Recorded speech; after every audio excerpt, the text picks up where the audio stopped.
Hello and welcome back to Real Crime Profile. This is Jim Clemente, former New York City prosecutor, retired FBI profiler, and writer and producer on CBS's Criminal Minds. And with me today is... Laura Richards. I'm criminal behavioural analyst, former New Scotland Yard, and also the co-founder and director of Paladin, National Stalking Advocacy Service, and reviewer of domestic violence homicides, and author of the DASH Risk Identification Assessment and Management Model. And... I am Lisa Zambetti. I am the casting director for Criminal Minds and Criminal Minds Beyond Borders, where I work with Jim Clemente. So, welcome back, and we're very happy to be here. Today, though, we're going to be talking about a very serious case that has been in the news and will be back in the news shortly. It's the murder of Reeva Steenkamp, and this took place in South Africa. Reeva was a very beautiful, intelligent, and interesting person, and I'd like to have Laura tell us a little bit about her and her background. Yeah, so Reeva was basically someone who wasn't just a pretty face. She was a model, but she also had a law degree, and she was one of the top 10 achievers in her law school at Nelson Mandela Metropolitan University. She was born in Cape Town on August the 19th, 1983, and then she moved to Johannesburg to pursue a modelling career. And after being a successful cover girl and television presenter, she appeared on numerous sort of reality shows. She was smart and funny and also successful, but she wanted to do much more to help survivors of abuse, and in particular spoke out numerous times against rape and did quite a lot of work to empower women.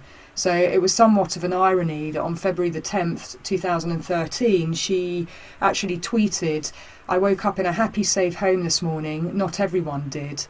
And sadly and tragically, 4 days later, she's dead. And the whole world paid attention to what happened. And unfortunately, she got lost, I think, in the wash, which is what we see a lot of the times about victims. They become a footnote in their own murder, and we've discussed that in other cases like Nicole and Ron, and here we have it again. Yes, and why did she become a footnote? Well, because the offender is somebody who's far more, in inverted commas, interesting, popular, celebrity status, Oscar Pistorius, who actually made everything about him. And again, we saw the whole trial, and the media circus was so focused on him that they forget what he's actually on trial for, which is killing, and there's no dispute about that, killing this beautiful young woman who was in the prime of her life.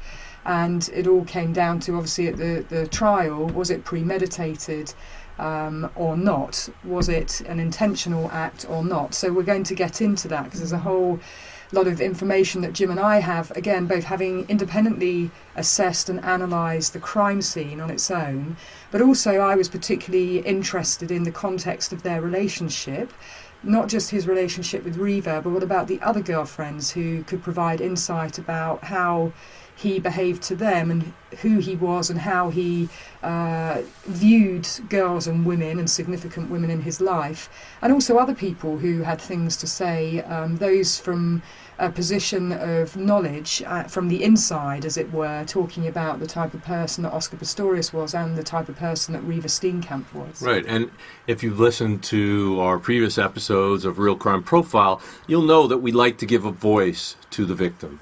That actually, this is not the Oscar Pistorius case, this is the Reeva Steenkamp case. And she is the person whose life was taken. She is the person who was shot a number of times in the safety of the home where she was staying with Oscar Pistorius. He was a world-renowned sprinter. The first time somebody who had no legs below his knees, I think he had 9-inch stubs below his knees. Fibulas, I believe. And he basically was still able to, with his sort of rutting blades, compete in the Olympics, not the Paralympics, but the Olympics, against fully functioning people with full legs. He was that much of an athlete, and I think that in his case, we'll find out some interesting things about him and his behavior, but we'd like to do it through the eyes of Reeva Steenkamp. Obviously, as Laura said, she was an accomplished young lady. She was sort of really kicking off her career. She'd been a model and went to law school. Really, her career was blowing up. And she was dating Oscar Pistorius for only about 4 months before she ended up being killed. And that's quite an important thing to understand. So it's a short relationship. It's pretty intense as a relationship too. And we're going to go into the detail around messages that were sent back and forth, but just what other people were saying about that relationship, because that's really important, the intensity of things and also the whirlwind nature, which actually I pick up quite a lot when I'm reviewing domestic violence murders. And there was certainly intensity about this relationship, and there were certainly rules that he wanted her to abide to. Yes. By. I mean, it's unbelievable when you see... We're going to look at her own words and his words to her in the form of the text messages that went back and forth. One of the first ones that they introduced in trial was him telling her to not say anything about an incident because his friend was going to take credit for it, because it's very important to him. He can't be seen as being involved in something like that. Now, it's unstated what that incident was, and it may have been the situation in which he fired a gun in a restaurant, and his friend took the blame for it so that he wouldn't get it because it would ruin his image to the public, which was extremely important to him, and it would also possibly hurt his pocketbook. His sponsorships. Yes, yeah. His sponsorships might have gone away. So that's the first thing. And it doesn't, the only thing it really tells us about the relationship is that he asks her to say nothing about it. She actually thanks him. She wasn't gonna say anything about it, but she thanks him for letting her know. Okay, so thank you for telling me, and I won't say anything about it. What are you talking about? With the smiley face. In other words, she's like, wink, wink. I know what you're talking about, but I don't know what you're talking about. But then there's a series of text messages that actually reveal a tremendous amount about their relationship. And one of them starts out by saying, this is Reeva texting to Oscar. There are a lot of things that can make us both feel like S asterisk T. So there are a lot of things that can make us feel like shit. And we don't know, there was no written response to that, but apparently there's some indication there that something's off. There's a little bit of a problem here. And then she texts again, I'm just very honest. And she goes on to say, and another text says, I won't always think before I say something, just appreciate that I'm not a liar. In other words, what she's saying apparently is in response to somebody suggesting that either she needs to think before she speaks or that she's lying about something. And she makes it a point to say that I'm not a liar, and I might not always think, but I'm giving you an honest opinion. And just to clarify, these are WhatsApp messages. So for those who use WhatsApp,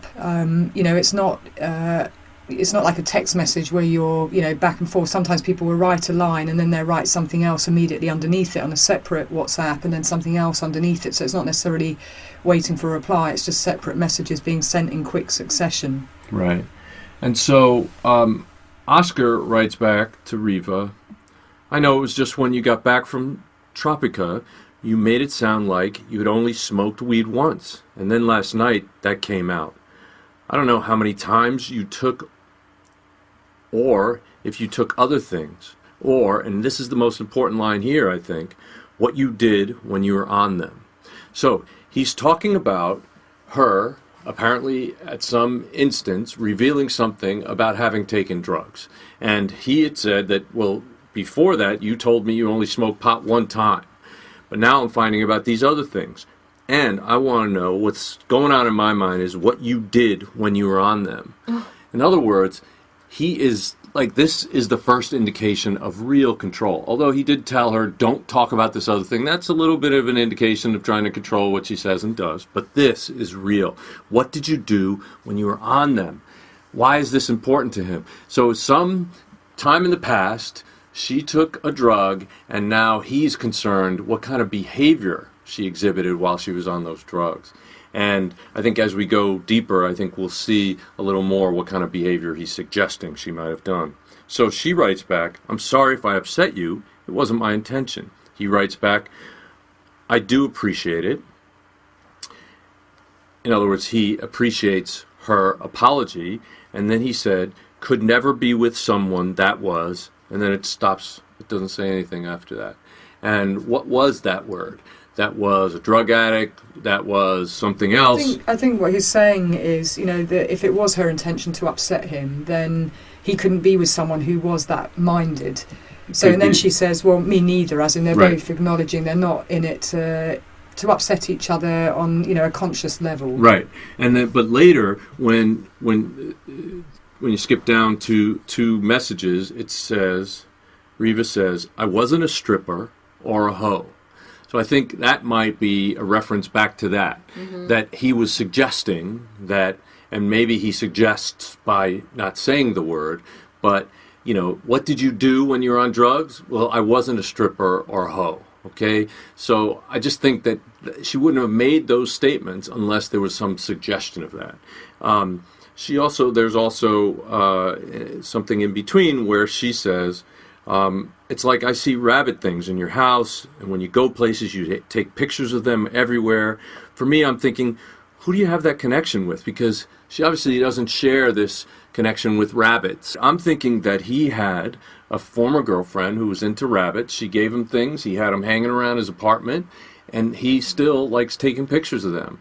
And she's saying, well, I don't know who it is that you have that connection with. It's not with me. I see. But she says, and then she says, and the same things will play out in your mind. For me, I'm thinking, who do you have that connection with? And the same kinds of things play out in your mind. At the end of the day, this is now, not then. So don't worry about things that I did or who I was with in the past, and I won't worry about them with you. And again, she then follows up with, I wasn't a stripper or a hoe.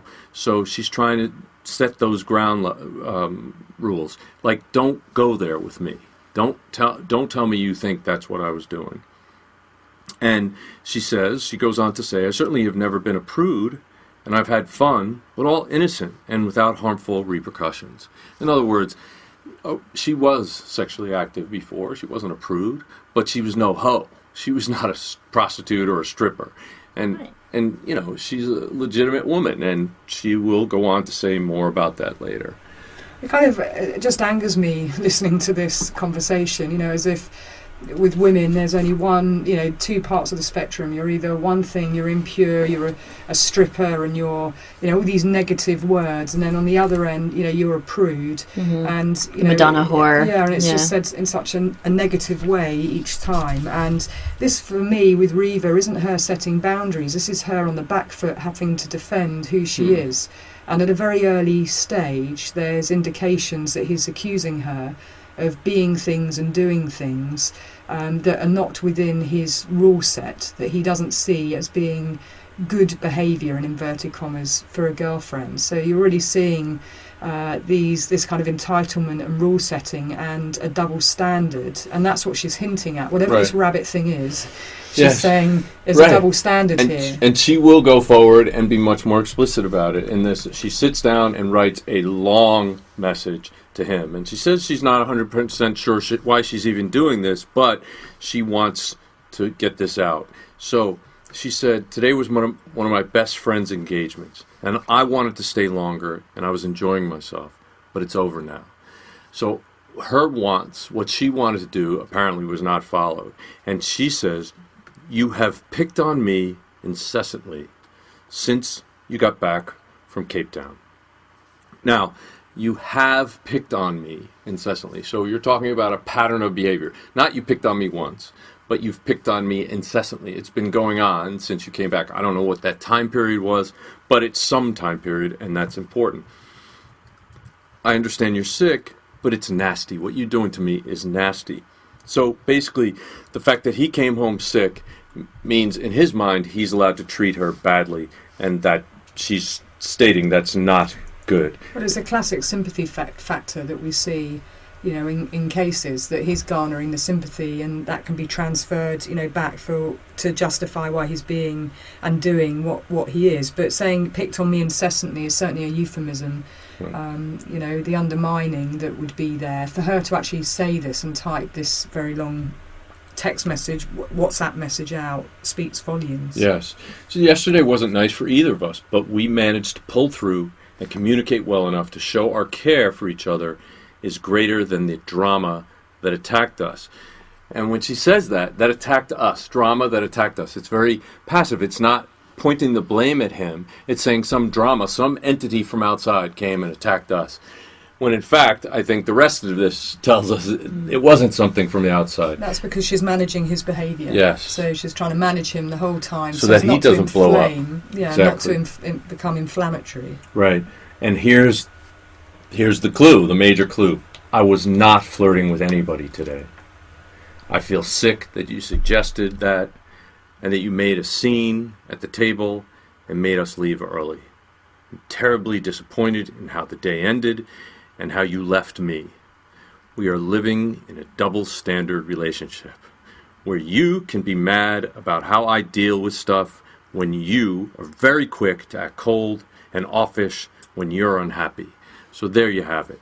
Double standard relationship. Exactly what you read out of the earlier text is what actually she states in very, very clear language, that he gets to set the rules, he gets to do what he wants, he gets to pick on her, but he's doing exactly the same things that he's complaining about with her.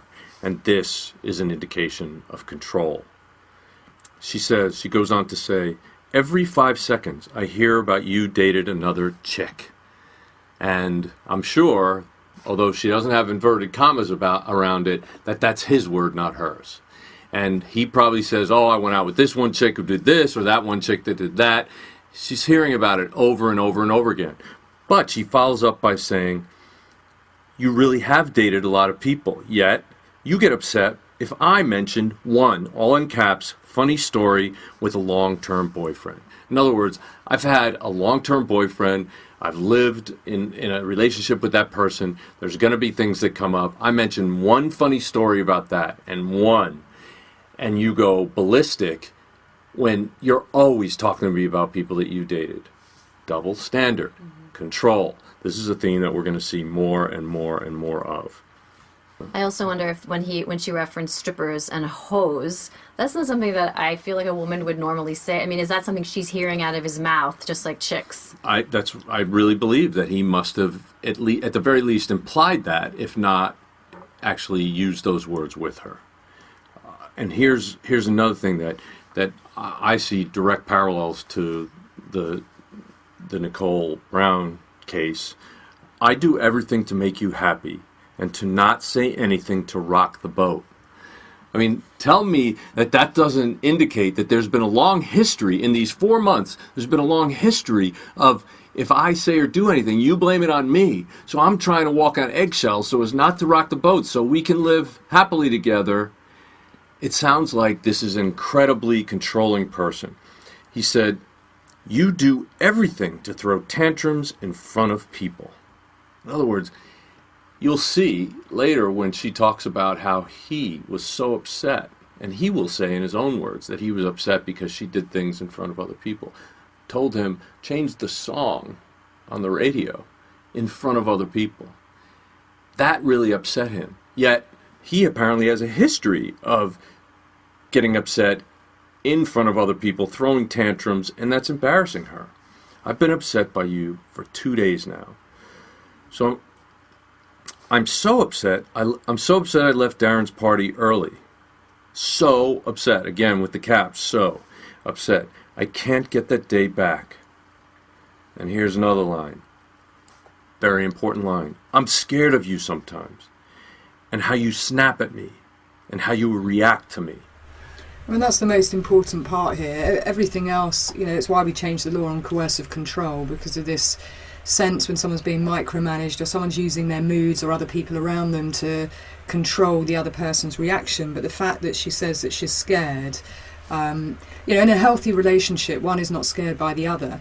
So, when people say, well, he never hit her, he doesn't need to, at the point where actually all these things that he's doing is actually getting the result he desires, which is to control her behaviour. But healthy relationships, one is not scared by the other. And, here we have clear indications, and she does caveat it by saying sometimes. And, she says that he does make her happy 90% of the time. Mm-hmm. Well, we know that abusers aren't abusive all of the time. And, that's another important part of understanding this very short, intense relationship that they've had, where it's magnified beyond, the reality of what it is. This is two people still trying to understand who each other are and how they Right, they're fit still in the together. honeymoon period. 4 months is nothing. And this should be the good stuff. This should be the great time where everything's going well. Was the good stuff.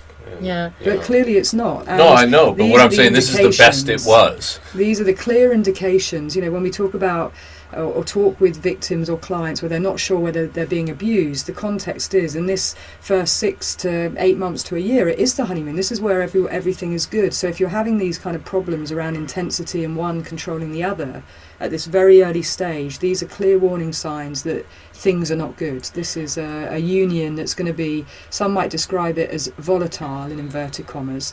That's a euphemism for abuse. But this is somebody who's used to getting his way, and when he behaves like this, he normally gets what he wants. Right. So she's trying to manage him. She doesn't want the conflict. She doesn't want that in her life. She just wants to work things through with him. Right, she wants the 90% good stuff, and she says, you make me happy 90% of the time. And I think we are amazing together. And here we go again. But I am not some other bitch you may know trying to kill your vibe. And I think, again, could put inverted commas around that. I think this is his word, not hers. I think he has said, you're just like the other bitches that I went out with who killed my vibe. And she wanted to put that out there. I am not that person. I am not that kind of person, and you shouldn't be treating me like this. You see, the thing is here, Jim, and I've seen it when, and heard it when I've listened, sadly, to messages just like this. Sometimes I've listened to voicemails at the point of a murder trial, is that I genuinely believe, and I can't hear her tone in this, but I believe there isn't a tone to it. That she's saying this though it's a text message, she's not saying it in an aggressive way to lay down the law. She's trying to give she's trying to give him her point of view and trying to fix it so that he understands where she comes from. But I don't think there's a tone here. I think it's just laying it out. And why I say that, there's one particular case that I worked on where there was no malice from the victim whatsoever, even though he would call her, he would start with, all the putting her on a pedestal and complimenting her. And by the end of the call, when she doesn't do what he wants, he then starts to become angry and he threatens her. But at no point was there any malice on her side. She's just saying, I will never come back to you. This is the situation. And I believe, at the start of this relationship, she's level-headed and she's just she hasn't experienced this kind of situation before. She's just trying to manage him. Right. And make clear her point of view. Well, that's a good point. And yeah, I did read some attitude into it, but I still think that the words bitch and killing your vibe, yeah, I think those are his She's words. parroting Yes. it back to him. And this is what we hear with victims of abuse, that we always hear the voices of the abuser. I mean, for years on, you hear the perpetrator's voice. And that's why some clinical psychologists have to do work with the victims to try and wake them up, because they're in this kind of sleep mode of everything. They don't know what they like to eat. They don't know what they want to do at different times of the day because they're so used to being controlled. And this is the slow brainwashing process that's starting to seep in. She's using his words but trying to communicate with him on his level, because they're the things that he says about girls and women. I'm listening to these and I don't understand. Here's this beautiful woman. She's smart. She knows all about domestic violence issues and rape and all kinds of violence against women. I mean, she is involved in, advocating for women. How does she not say, fuck off? I mean, how does she not go, forget this? I could get any guy. She walks into a room called intensity and chemistry, and when you experience that, it's very powerful. She and he are clearly if I use the word infatuation, that's one of my least favourite words, because actually the other side to it is obsession. But I do think in this situation you've got this infatuation between two people and an intensity that when you feel that chemistry and you have someone, she is very charismatic, but in a non-abusive way, and he is very charismatic and manipulative, but in a way that is entitled, that he wants to get what he wants, and therefore all the rules are his rules. And she is just trying to work out this relationship at these early stages. Is this something that's going to work? So she's managing him. Yeah. And actually the insidious nature of it, majority of people don't get when they're in it. That they may feel that they're trying to manage the situation, and maybe that it's just they don't get each other's point of view in the early stages. So she's trying to give him an alternative point of view and get him to understand her. And you do have to work out whether you fit together, and that does take time. Hello, it's Jim Clemente and Francie Hakes with a special message about a new show that I'm hosting on Wondery called Locked Up Abroad. In each episode, people tell their harrowing stories of being convicted of crimes and jailed in foreign lands, or kidnapped and held hostage in war-torn countries. These are definitely worst-case scenarios. They're truly frightening situations. Yes, no best cases here. But it is fascinating to hear how they manage to survive these ordeals. In the first episode, Midnight Express, Billy Hayes tells us about being imprisoned in Turkey for smuggling hashish. Oliver Stone even made a movie about it. But that was the movie. This is the real story. I even had the chance to interview Billy Hayes recently, and he told me the whole story behind the story of how he escaped a Turkish prison. He even told me that he went back to Turkey years later.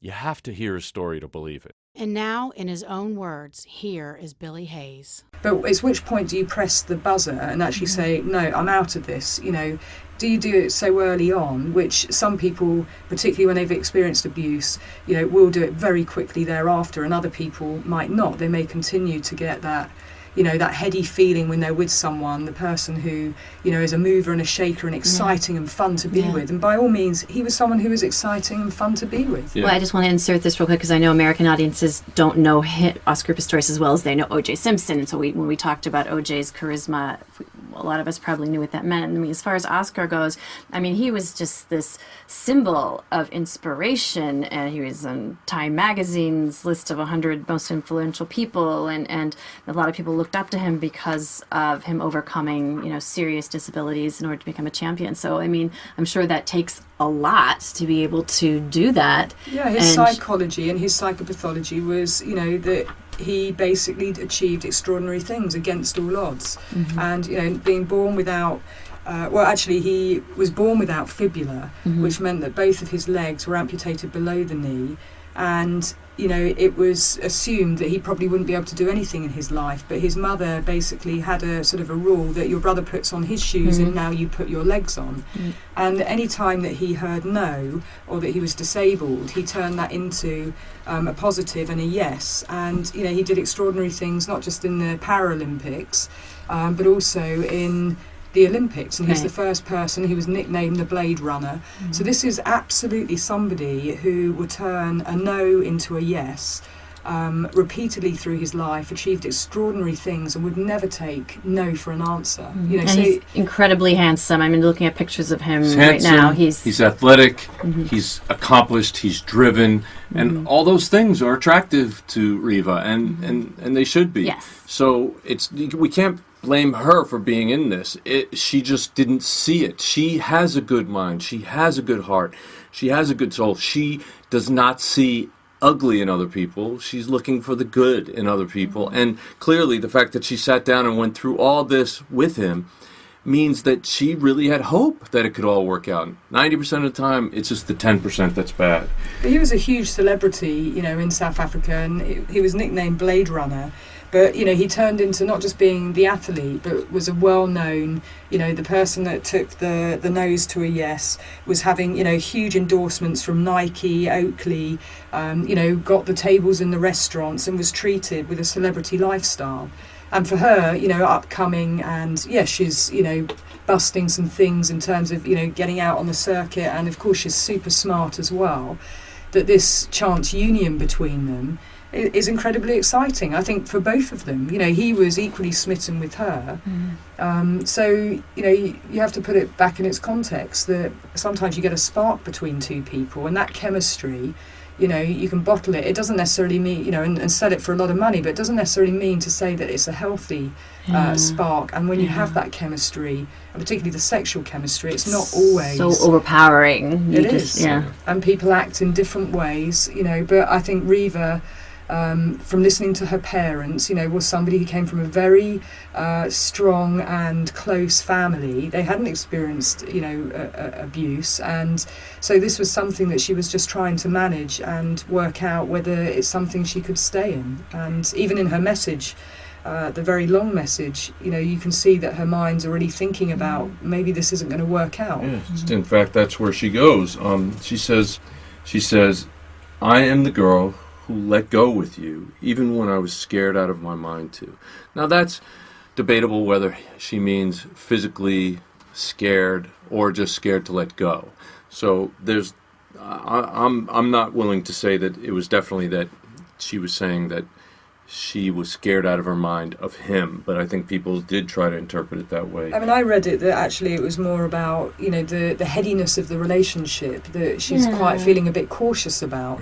Because it's pretty overpowering. I mean, the fact he is this celebrity, and, you know, I can imagine that any female being caught up in that, you know, you have to think carefully. If you're someone like Reeva, she's smart, she's got her own thing going on, you know, am I going to just be taken along and be, you know, on his arm? Or actually, is this something I want to get involved with? I'll be more under the spotlight, you know, or I have to think carefully about this. Yeah, and not only, you know, I think it's something that he actually uses as well, you know, the fact that he doesn't have regular legs, and that he, you know, he's sort of the sympathy card. He probably plays both sides of this, that I'm such a tough guy and I'm an accomplished athlete and you know, Olympic athlete and a celebrity, but at the same time I'm also, you know, this poor guy who doesn't have all of his, you know, physical body together. So I think he may have played on that.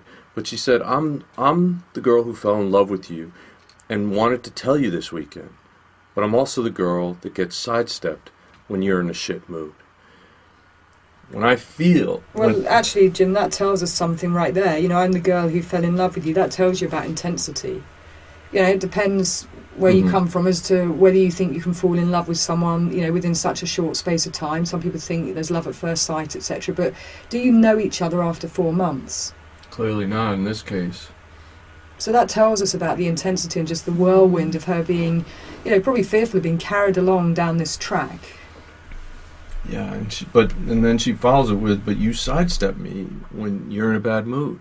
In other words, I wanted to tell you I loved you this weekend, but look what happened. Look what you did. Look how you destroyed it. It could have been great. And this is something that apparently is a pattern in their relationship. So she says, "When I feel you think you have me, so why try anymore?" So they did have apparently a short honeymoon period, and she's now feeling like he thinks, well, she loves me. I've got her locked in. I don't have to do anything. I don't have to do anything to treat her well. I don't have to do anything for her anymore. Classic power and control, and, you know, once I've got you under my control, then I behave in a different way. So she's already clocking that that's what's going on, this kind of odd shift each time that she kind of relents to his, you know, and gets drawn into the relationship and to him, then he starts behaving really badly. Right. So she's already noting that and talking about, you know, that she gets snapped at. I get snapped at and told my accents and my voices are annoying. I mean, really? It's unbelievable, and it's gonna get worse. I touch your neck to show you I care, and you tell me to stop chewing gum, do this, don't do that. I mean, these are classic power and control lines. These are classic things that these guys do to corral their victims into a particular way of acting, of being, so that they can, like, literally control their entire life. You see, this is more than domestic abuse. This is coercive control, and we do differentiate it because it's much more about the erosion of someone's sense of self So just undermining, her accent, her voice, every little nuanced detail about who she is, the things that he's said that he's fallen in love with are now the things that he's trying to, pull apart, telling her not to chew gum, constantly kind of getting under her skin and making her second guess herself and keeping her off balance. This is really destructive and concerning behaviour on his part. And it keeps her apologising. It kind of keeps her on the edge constantly. She's now got to appease him and whatever his rules are. And this is the problem with coercive control. You don't know what the rules are, and the person who makes the rules up keeps changing them. And if you fluff the left cushion, it should have been the right cushion. So you're never going to win in this kind of situation. And she's already putting her finger exactly on these are all the problems that are going on, and how it's undermining her and making her feel absolutely terrible about herself. So she's actually very insightful about what's going on, but she has the hope that this is just an anomaly. This is not who you are. This is just an anomaly. She says, you don't want to hear stuff. Cut me off. Your endorsements, your reputation, your impression of someone innocent blown out of proportion, and fucked up a special day for me. So it seems to me that she's talking about the fact that he says to her, you're going to ruin my endorsements, with your behavior, if you're a drug addict, if you're a whore, if you're a stripper, these kinds of things he must have thrown at her before.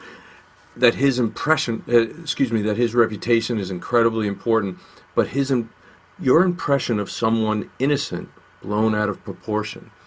So, I thought you were an innocent, pure woman that I could date, but now I'm finding out you're this maniac who's hitting on people and doing all this drugs, and maybe you're a stripper and a whore. But she says, and this is another thing that we saw in Nicole's case, I'm sorry if you truly felt I was hitting on my friend Sam's husband, and I'm sorry that you think that little of me. I mean, there is a powerful statement. In other words, she's saying, I'm going to do what I have to do to manage his behavior, which is, I'm sorry if you thought I was doing that, hitting on my friend's husband. But I'm also sorry that you think that little of me. In other words, it's biting. I mean, she's getting back at him in a very subtle way here, saying that it's sad that you think that little of me, that I could be doing that I'm not just being social, that I'm not just being friendly to my friend's husband. But, he takes it to another level. And I think she's trying to constructively maneuver through these problems, but she's also, I think sort of laying the marker down that he probably puts her on a pedestal as well, conversely. And I'm sure when they probably got together, from analysing so many cases as I have, he probably put her on a pedestal. So what she's trying to do is reconcile these two images that he's portraying of her. One, where he's complimentary and when he's trying to get together with her in the first place, and then the other now, which is taking her down off the pedestal and basically saying, you're cheating on me, you're hitting on, her friend's husband, and she's kind of putting it in the context that, that's not who she is.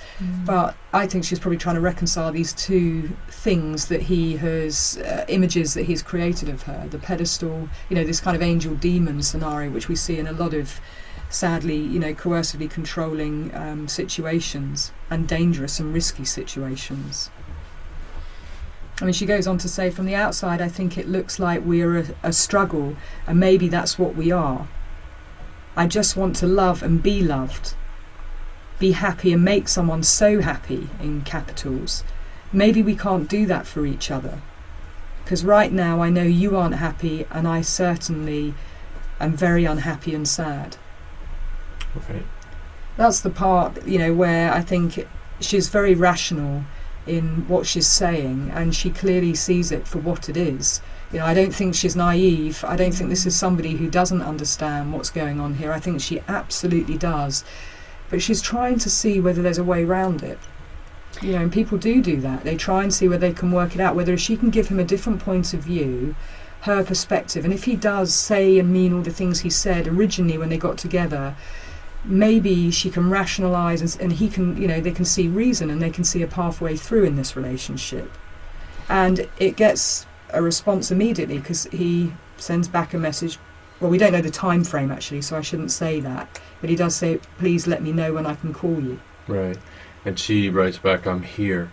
I mean, here, just to put this in context, because this ultimately ends in her death, her homicide.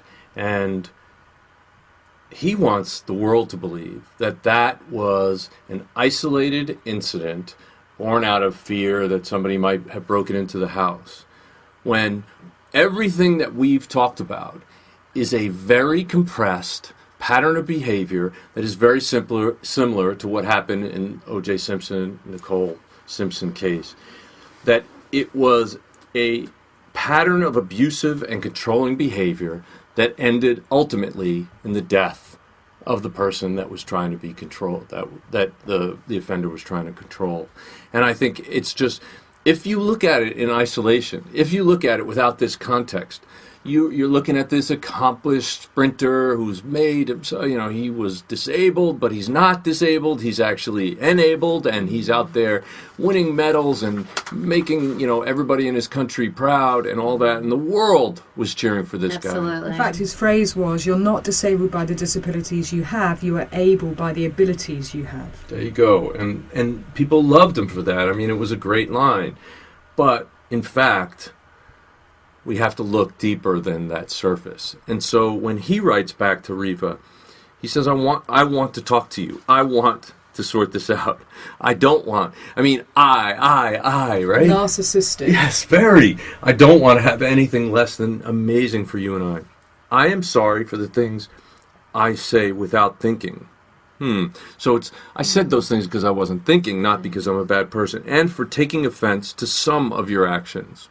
Really. The fact that I'm tired and sick isn't an excuse, although you used it as an excuse, yes. I was upset that you just left me after we got food to go talk to a guy. This sounds like high school all of a right. sudden. It's like so juvenile. But to talk to a guy, not your friend's husband, right? And this is the most insidious line here in this whole answer. I was standing right behind you, watching you, okay? I was standing right behind you, watching you touch his arm and ignore me. He has to be the center. Yeah, like, what? I'm here behind you. Maybe she didn't even know you were there. And you're not paying me the attention that I deserve. He's injured and insulted. His ego is, his narcissism is, because he expects her immediately to turn on to the fact that he's there. Right. And he says, and when I spoke up, you introduced me, which you could have done. In other words, you could have done that before. Like, why did you have to wait till I spoke up? But when I left, you just kept on chatting with him when I clearly was upset. So this is rejection as he sees it. Yeah, absolutely. And it's like, look, I gave you the indications that I was upset. You should have walked away from that guy because you were talking to him and not me. Meanwhile, she's at an event. These are her friends. He's out there, signing autographs, talking to fans and all that stuff. She just is talking to a friend of hers. I mean, it's just outrageous. And then he goes, I asked Martin to put on that Kendrick Lamar album in the car and don't know it. I think he meant he didn't know what the songs were. He said, granted, that was a shit song, but you should have just leant forward and whispered in my ear to change it. In other words, how dare you say it out loud when my friend was in the car with us? How dare you do that? Wait, what did she do? She asked to change the... Yeah. Can you change this song? It's a shit song. And so he's basically saying he wants to modify her behaviour by saying, this is actually what you should have done, therefore this is what you got wrong. So these are the rules that are unwritten, unspoken about, that she's meant to have some kind of some telepathy that this is the way she's meant to act. I asked him to put on that song. I asked him. So you don't embarrass me in front of my friends by saying the song is no good. Whisper. Lean over and whisper so he can't tell that you're telling me you don't like the song I picked. Insulting me and upsetting my ego. But this is the kind of thing that you would expect to see, because it talks about, aggressive narcissism, that everything revolves around him, and she has to conform. She's just a bit part to conform to his wants, his will, and not embarrassing or upsetting him. He just sounds like a pouty baby to me. But, I mean, it's ridiculous. Controlling he's not. He's a powerful man, by the way. But here's the thing. He then goes on to say, look, we were late and I had to go pick up your friend. Why didn't you just tell your friend to drive herself? That caused all these problems. And then I was hungry and you didn't. I mean, it was all this stuff, this crap, All I had was a tiny wrap for lunch, and everyone was leaving for lunch, and I was starving. I wanted to go, but I was hungry and upset. And although you knew it, it wasn't like you came to chat to me when I left the table. So it's all me, myself, and I. This is all in a text? Me, myself, and I. Yes, this is all in a text. So he's saying, I left the table and you didn't come follow me. I was upset when I left you because I thought you were coming to me. In other words, not like, hey babe, can we go talk? Or can we talk for a minute? It's like, I'm upset, I'm leaving, and I just expect you're going to follow me. Leave your friends at an event that you came to, that you want to talk to these people, you're having a good time. No, I want to leave. That's it. What you want doesn't matter anymore, because now, I'm sorry I asked you to stop tapping my neck yesterday. I know you were just trying to show me love. I had a mad headache. Excuses. And should have just spoken to you softly. So then that the way he spoke to her was not softly or lovingly. He must have really been rude. I'm sorry for asking you not to put on an accent last night. Pretty much the same. He's saying pretty much the same reason. I had a mad headache and didn't have the energy.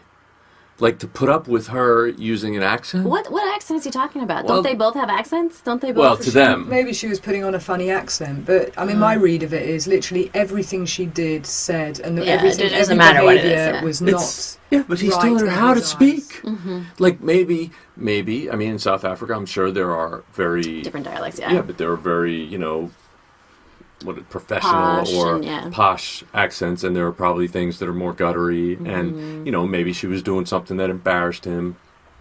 But They may have just been fooling around, and she did a funny kind of accent, and it just irritated him. That's the impression I get. Just everything she did irritated him. Right. So then, this is actually about a week later, a little more than a week later. She writes to him. Reeva writes to him, I like to believe that I made you proud when I attend these kind of functions with you. I present myself well and can converse with others while you are off busy chatting to fans and friends. The fact that she feels, and in this relationship, she has to prove to him that she looks good and she can speak to people intelligently and let him go off and do the things he had to do. I mean, it's sad. She's justifying herself, and this is exactly the under-the-skin stuff that leaves you not knowing which way is up. She thinks that she's doing all the right things. She's supportive of him. He can go off and do all the things he needs to do, and she's fitting in and not, making a scene or a stir and talking to people, and that they can function independently. Now remember, this is a separate event, okay? So the first one was an engagement event that they were at, her friends. This one is an event that he invited her to, but she's like, I went there to make you look good. I'm not some stripper or hoe. I'm actually an intelligent, good-looking, conversant person who can talk to people and so forth. So she goes on to say, I also knew people there tonight, and whilst you were having one or two pictures taken, I was saying goodbye to the people in my industry, and Fitz wanted a photo with me. So apparently he brought up the fact that she was talking to yet another guy. I was just being cordial and saying goodbye whilst you were busy. I completely understand your desperation to leave and thought I would be helping you by getting to the exit before you because I can't rush on the heels I was wearing. So in other words, she apparently walked ahead of him and not with him to go to the door. I thought it would make a difference in us getting out without you getting harassed anymore. I didn't think you would criticize me for doing that, especially not so loudly so that others could hear. So he criticized her very loudly in a crowd, in a public setting. She's a professional woman. This is very embarrassing to her.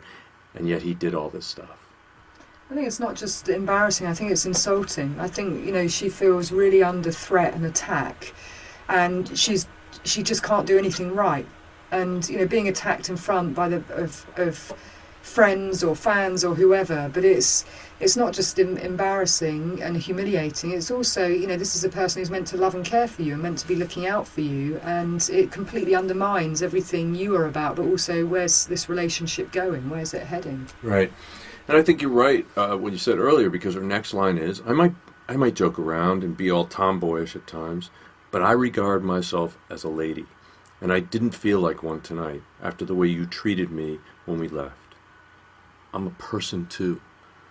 Oh my God. And I appreciate that you invited me out tonight, and I realize that you get harassed, but I'm trying my best to make you happy, and I feel as though you sometimes never are, no matter the effort I put in.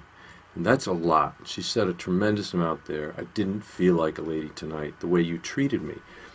Well, it's very telling, and the fact, he's using now the excuse that he gets harassed and, by fans, etc. There's always an excuse and a reason to justify why he's keeping her off balance and why he's undermining her in every way. And again, most of the cases I work, the abuser, the perpetrator has a reason every time. It's just because my headache, I was hungry, I didn't have this, I was being... You need to understand it from my point of view. And right. They turn the table every time. Right, and what do we know about psychopaths? They don't have human empathy, right? They can mimic it, right? They have a shallow veneer of they have this charisma, they draw people in and all that stuff. They're thrill seekers, sometimes they really have exciting lives, right? But high levels of manipulation and aggressive narcissism only seen from one point of view, right. And that's me, myself, and I. And what does she say? I'm a person too. Well, we know that psychopaths don't look at people as people. They look at people as things that they can use, things that are convenient for them, things that are complementing their lives, and that's it. And it seems like in that one line, she is basically calling him out as somebody who doesn't see her as a person. And she's saying, here I am, I'm also, where am I in this relationship? Because the balance is just tipped, that there's only one person that seems to matter continuously and consistently. And I can imagine going to these dues, you have to psychologically build yourself up too. She's walking into these things and she's trying to present a united front and trying to make him happy in every way, and just every thing that she does, every time she says something or does something, he attacks and criticizes and just undermines her sense of self. That she's at this stage wondering, how does she ever make him happy? Does she actually add anything to this relationship?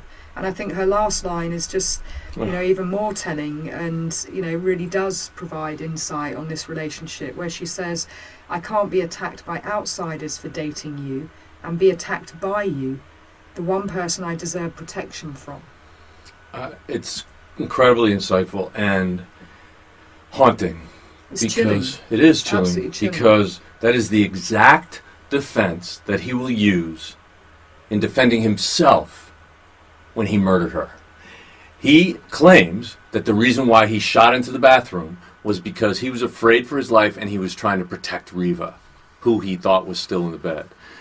But in the next episode, we will cover the facts and circumstances, we'll reconstruct the crime scene, right. And we'll talk about what actually went down in that bedroom suite that night, because it certainly was not what Oscar Pistorius says it was. We didn't talk about how she was killed yet, but we will. We'll get to that. I mean, there were so many inconsistencies in his account in particular, and the crime scene assessment and analysis just does not make sense in terms of what he says went down. So we'll go into the detail of that. Yes. One question, you just read something about, I can't be attacked by outsiders for dating you. Yes. What does that mean? In other words, that other people are saying to her, like, why are you dating this guy? I mean, he treats you like an ass. He doesn't respect you. I mean, I'm sure, can you imagine 10 days earlier, she's at an event with her friends, and he acts up and treats her badly, and then again this day. Right. So she's saying that people... So they see it. Yeah, they see it and they comment to her about Somewhere it. in her ear saying that. Yeah. Absolutely. And how long after, do you know the time period for this text that you just read? until she was killed? Do you guys have a So sense the of? last message, I mean, the last It's one February that we 8th. read out was February 8th, and she was killed on February the 14th. On Valentine's Day. A week. Yeah. Yeah. On Valentine's Day, which again, we'll talk about that context because there's something, crazy that goes on Valentine's Day too. Yes! I was sorry about that, but go ahead. Yes, go ahead. Sorry. Is it the same thing that we're about to say? I don't know. In terms of just the intensity that day brings of what it means to people, and actually it does create this kind of intense vacuum of how people should behave and what they should share and gestures, etc. So I think the day is also an important day in the sense it's an anniversary of their relationship, and she's going to say that she loves him for the first time. So I think in a very short relationship, this contextual stuff is really important as to what then unfolds that day and that night. So real quick before I go, so Valentine's Day, I'm in New York City living in a big apartment building, and I hear this music, that Whitney Houston song, I Will Always Love You. That song is exactly blaring 4 hours. And I'm like, who the fuck? What is going on? And I look out my window and all of a sudden I see stuff start falling out the window. Clothes, books, lamps. Everything was coming out of this on a high rise, and I'm like, "What's going on?" And a friend of mine in the building. We go up to the top floor. This guy had gone crazy. It was Valentine's Day. His wife. It was like an anniversary of his divorce, and he went insane and threw all of his belongings out the window. Did he kill anybody? No, thank goodness he didn't. But yeah, Valentine's Day is like a. Oh, it's a stressor for many guess. people in many relationships, and in this case, it ended had up. lethal consequences. God. Anyway. Okay, well, more about that next time, you in guys. our next episode Thank you. of Real Crime Profile. Next time, we'll also cover, in an episode shortly, we'll cover listener questions. Thanks for writing to us, and thank you for your support and for your questions, because they're great, and comments. And if you do have any issues that we can address, and hopefully you're safe in your lives, but if there's any issues that we can help you with, we hope we will be able to do that. I want to shout out to one of our listeners, Halls. She's been very worried, Laura, that you weren't going to bring me back chocolate hobnobs. Oh my goodness, I almost forgot the hobnobs. And Dark I've got them, chocolate Halls! hobnobs are safe and sound. They made their way to LA. Okay. All is good in the world, or Lisa's world. Anyway. That's right. Well, we love you guys. Thanks for listening, and we'll talk to you soon. So if you're a fan of the show and you want to help us out, there's a few things you can do. First, subscribe to the show on iTunes, talk to your friends about us, and share the links. And it'd also be great if you could take a survey from our new network, Wondery, at wondery.com/survey. For advice or support if you're experiencing stalking in the UK, you can contact Paladin National Stalking Advocacy Service on 0207 840 8960 or go on the website www.paladinservice.co.uk. If you're experiencing domestic violence, call the National Domestic Violence Helpline free phone 0800 2000 247. In the US, if you're experiencing domestic abuse and need advice, shelter, safety or counselling, call the Genesis 24-hour hotline 214-946-4357 or go on the website www.genesisshelter.org, or you can call the National Domestic Violence Hotline on 800 799 7233. Real Crime Profile is produced and edited by Paul Francis Sullivan, engineered by Jacob Moose Molin. Music is composed and performed by Simba Sumba. Logo art by Rob Cohen. Real Crime Profile is produced and recorded at Empire Studios LA by XG Productions. Real Crime Profile is distributed by Wondery.